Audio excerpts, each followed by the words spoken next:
Bangladesh football ফেডারেশনের কার্যকারী পরিষদের যে আজকে সভা, এই সভার আমাদের এই পুলিশ প্লাজা এখানে অনুষ্ঠিত হয়েছে এবং আপনারা সকলে অনেক কষ্ট করে এখানে এসেছেন, যার জন্য বাংলাদেশ ফুটবল ফেডারেশনের পক্ষ থেকে আপনাদের কাছে ধন্যবাদ জ্ঞাপন করছি এবং কৃতজ্ঞতা প্রকাশ করছি।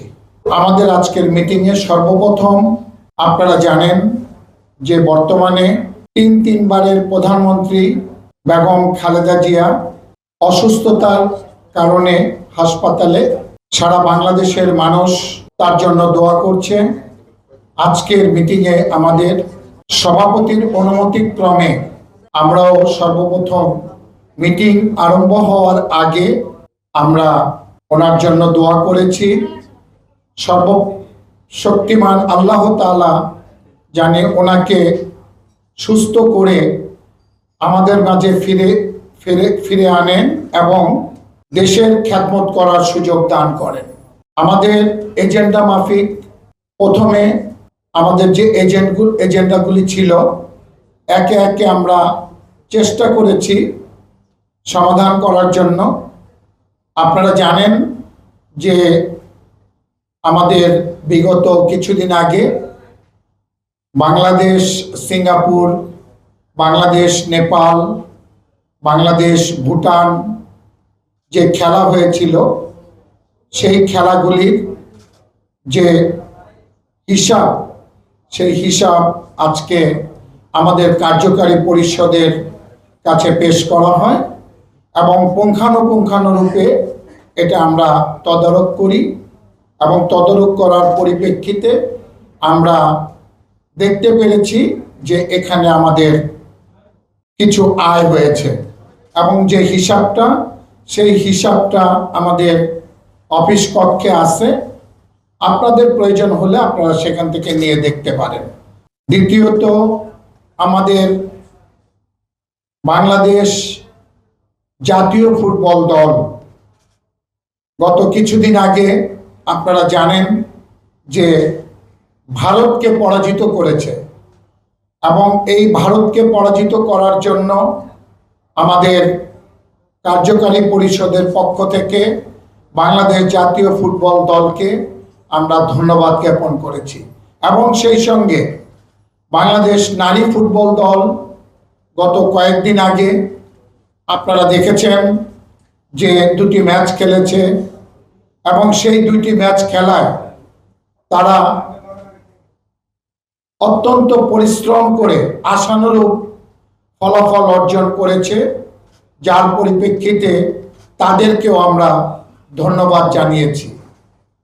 আরেকটি কথা, বাংলাদেশ ফুটবল ফেডারেশনের ডেভেলপমেন্ট কমিটির সম্মানিত চেয়ারম্যান আমাদের জাহেদি সাহেবের নেতৃত্বে শামসুল হুদা ফুটবল একাডেমির কিছু খেলোয়াড় এবং আমাদের ডেভেলপমেন্ট কমিটির যে খেলোয়াড়রা গত কিছুদিন আগে চীনে যে খেলা হয়েছে, সেই খেলায় যে রেজাল্ট করেছে, সেই রেজাল্টের জন্য আমরা খেলোয়াড়দেরকে, কোচিং স্টাফ এবং সবাইকে আমরা ধন্যবাদ জ্ঞাপন করেছি।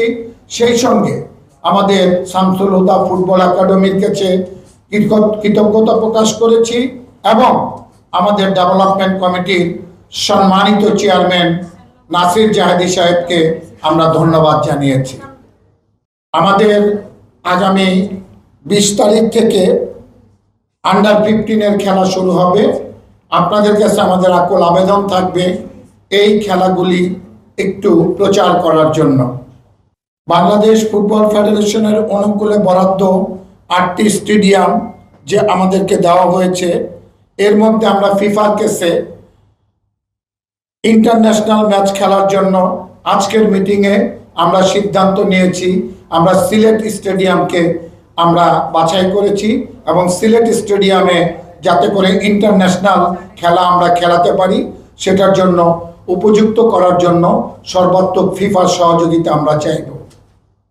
আগামী জানুয়ারি মাসে ফুটসাল ছেলেদের এবং মেয়েদের আরম্ভ হবে এবং সেখানে বাংলাদেশ ছেলে মেয়ে দুই দলই পার্টিসিপেট করবে।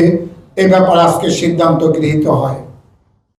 আজকে আমরা টেকনিক্যাল কমিটির একটা অ্যাকাউন্ট হবে, সে ব্যাপারে সিদ্ধান্ত গৃহীত হয় এবং সেটা আমাদের ফুটবল ফেডারেশনের যেভাবে যারা দায়িত্ব গ্রহণ করে আপনার আমাদের ফাইন্যান্স কমিটি তারাই দায়িত্ব গ্রহণ করবে। আমাদের সর্বোপরি আমাদের সম্মানিত সভাপতি জনাব তাবিদ আউয়াল সাহেব আজকের মিটিংয়ে সবাইকে ধন্যবাদ জ্ঞাপন করেছেন এবং সবচেয়ে বড় কথা যেটা উনি হয়তো আজকে অথবা আগামীকালকেই, আপনারা জানেন যে ওয়ার্ল্ড কাপ আমাদের সামনে এবং এই ওয়ার্ল্ড কাপের টিকিট এবং আপনাদের যে একটা কার্ড সেগুলোর ব্যাপারে আলাপ আলোচনা করার জন্য উনি যাচ্ছেন এবং যথাযথ উনি চেষ্টা করবেন আমাদের বাংলাদেশের যে ড্রটা হবে, ড্রটায় বাংলাদেশে যাতে অনেক বেশি টিকিট বাংলাদেশ ফুটবল ফেডারেশন যাতে আনতে পারে, বড় বড় খেলাগুলা যাতে আমাদের মাধ্যমে অনেকে টিকিট পায়, সেই দিকে আমরা সজাগ দৃষ্টি রাখবো। আপনাদের যদি কোনো প্রশ্ন থাকে প্রশ্ন করতে পারেন। পুরো পেয়েছি। হ্যাঁ, এটা বলা যাবে।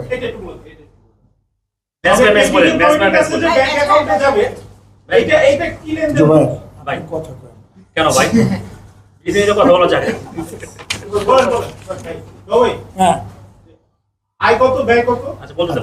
আমি বলতেছি, হ্যাঁ,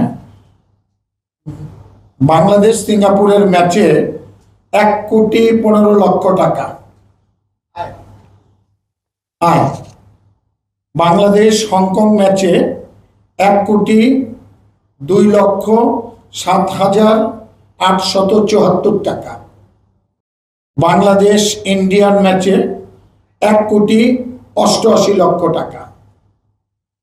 এটা অ্যাপ্রক্সিমেট আমি আপনাদেরকে জানাইলাম। এরপরেও আরো কিছু হয়তো খরচ আছে, সেই খরচগুলা আমরা পরবর্তীতে আমাদের বের করতে বলছি, বের করে এই খরচটা তারা বের করে দিবে। ওকে, বলছেন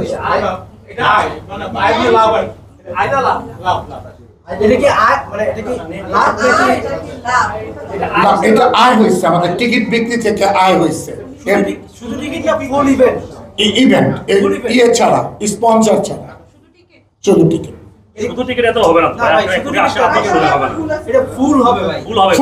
ফুল একদম ইনক্লুডিং সব এভরিথিং।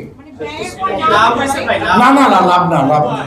এটা ব্যয়টা আমাদের এখনো বের করতে পারে না। তো ব্যয় করবে না, কারণ আপনাদের খেলা হচ্ছে জুন মাসে সিঙ্গাপুরের সাথে। না না, ব্যয় করছে, ব্যয়টা আমরা এখানে এখনো আমরা নেই। আজকে মিটিং হতে আই ব্যয় হিসাব, আজকে মিটিং এজেন্ডায় রাখেন, আজকে মিটিং এজেন্ডায় আছে আই ব্যয় হিসাব।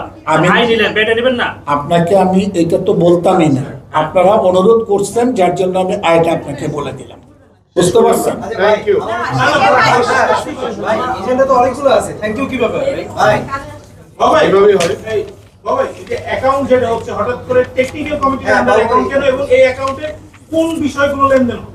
অ্যাকাউন্ট আমাদের তো পার্সোনাল যে কোনো একটা অ্যাকাউন্ট হতেই পারে, আমাদের দরকার হতে পারে না। আন্ডার জানার আছে সেটা হচ্ছে যে সাধারণত বাফুফের একটা নির্দিষ্ট অ্যাকাউন্ট রয়েছে, যে অ্যাকাউন্টে স্পন্সর বা অন্যান্য আয়ের টাকাগুলি আসে, আবার ব্যয় হলে সেখান থেকে দিয়ে ব্যয় করা হয়। তো আপনার টেকনিক্যাল কমিটি একটা আলাদা কমিটি, এই কমিটি টেকনিক্যাল কমিটির আলাদা কোনো অ্যাকাউন্ট হবে না। আমাদের অ্যাকাউন্টই হবে টেকনিক্যাল কমিটির যে খরচটা হবে সেই খরচটা আমাদের এইখান থেকে ওইখানে ব্যয় করা হবে। টেকনিক্যাল কমিটির আলাদা অ্যাকাউন্ট হবে কেন? বুঝতে বলেছি। আর কিছু ওইটা বলতে পারবো, ওইটা আপনারা একটু জেনে নিন। আপনারা ফেডারেশনে গেলেই তো জানতে পারবেন। আপনার কাছে জানবো, আপনি মিডিয়া কোন চেয়ারম্যান আমাদের ভাই, আপনার কাছে জানবো ভাই, কারণ যাবো কেন? আচ্ছা, আমি জানাই দিব, আপনাকে ফোন করে। কোনটা? আচ্ছা শুনেন, আপনাদের কাছে আমাদের একটা অনুরোধ। আজকে আমাদের অনেকেই আমাদের অনুরোধ করছে যে বাংলাদেশ, আপনারা জানেন যে আমাদের লিগের খেলা হচ্ছে, এই যে মোহামেডানের খেলা হচ্ছে, আবনের খেলা হচ্ছে, ব্রাদার্সের খেলা হচ্ছে, প্রথম বিভাগের খেলা হচ্ছে, অনেকের একটা মানে দাবি, অনেকের একটা আবদার যে এগুলা নাকি নিউজ হয় না। আপনারা একটু মেহেরবানি করে এইদিকে একটু সজাগ দৃষ্টি রাখেন। হ্যাঁ, আচ্ছা, এটা যদি না পান সেটা আপনারা বলবেন। অবশ্যই আমাদের মিডিয়া ডিপার্টমেন্ট থেকে আমাদের মিডিয়া ম্যানেজার আছে এবং সেটা আছে, তাকে আমরা বলবো আপনাদের কাছে তাড়াতাড়ি এটা প্লেস করার জন্য। যেমন আজকে আপনাদের জন্য আমরা মিটিং তাড়াতাড়ি শেষ করে ফেলছি, যে আপনারা 8টায় ধরবেন না 7:30টায় ধরবেন। আমাদের কিন্তু এখনো অনেকগুলো এজেন্ট ছিল, আমরা ইচ্ছা করলে এটা কন্টিনিউ করতে পারতাম, কারণ আপনারা এখানে 2 থেকে 2.5 ঘন্টা বসে আছেন। আমরা এটা চিন্তা করে আমরা মিটিং তাড়াতাড়ি শেষ করে ফেলছি। ওই যে আমরা বললাম, আমরা একটা মাঠ আমরা 100% কনফার্ম করেছি, যেটা সিলেট মাঠটা, এবং সিলেটটাকে উপযুক্ত করার জন্য আমরা ফিফার কাছে অনুরোধ করব, এবং সেটা উপযুক্ত করে যাতে ওইখানে আমরা ইন্টারন্যাশনাল ম্যাচ খেলতে পারি সেই দিকে সজাগ দৃষ্টি রাখবো। বাকি 7টা মূলত তো এনএসসি আপনাদের 8টা বাকি 7টাকে পর্যায়ক্রমে আমরা একের পর একটা ধরবো। ভাই, ছেলেদের যে জিতলো, যুবকরা উপদেষ্টা 2 কোটি টাকা ইয়ে দিচ্ছে, বাফুফেকে দেওয়া কি কোনো আলোচনা উঠেছিল আজকে? না, আজকে এই ব্যাপারে কোনো আলোচনা হয় নাই। তাদেরকে ধন্যবাদ জানিয়েছে, এবং আপনারা জানেন যে সামনে আমাদের আরো খেলা রয়েছে। এই খেলাগুলো যাতে এই ধারাবাহিকতা বজায় থাকে, আরো ভালো খেলে, সেই দিকে তাদেরকে অনুরোধ করা হচ্ছে। খেলা শেষ হয়ে গেলে পরবর্তীভাবে এগুলা নিয়ে সিদ্ধান্ত না হবে। নারীদের টাকা কবে দেওয়া হবে এটা নিয়ে কোনো এই ব্যাপারে কোনো আলাপ হয় না। কক্সবাজার একটাই ছিল যে ফিফার অর্থায়নে টেকনিক্যাল সেন্টার হবে, এটা এজেন্ট নাম্বার আপনার জি, এই ব্যাপারে কোনো আলাপ হয় না। এটা তো চলে রাখেন ভাই। 6 নম্বর এজেন্ডা আছে, আলোচনা হবে না কোনো ভাই। হয় না। 6 নম্বর এজেন্ডা আছে ফিফার অর্থায়নে কক্সবাজার জেলার রাজধানী উপজেলা অধীনে বাফুফে টেকনিক্যাল সেন্টার সংক্রান্ত কাজে অগ্রগতির সঙ্গে আলোচনা। না, আমাদের ইম্পর্টেন্ট যে আলাপগুলো সেগুলো করে ফেলছি টাইমিং এর জন্য। যে জিনিসটা আমাদের খুব দরকার, যেগুলো পাস করানো দরকার, যেগুলো আমাদের এখানে মানে বোর্ডের থেকে পাস করিয়ে যেটা আমাদের কন্টিনিউ করা যায়, এইগুলি আমাদেরকে আগে পাস করানো হয়েছে।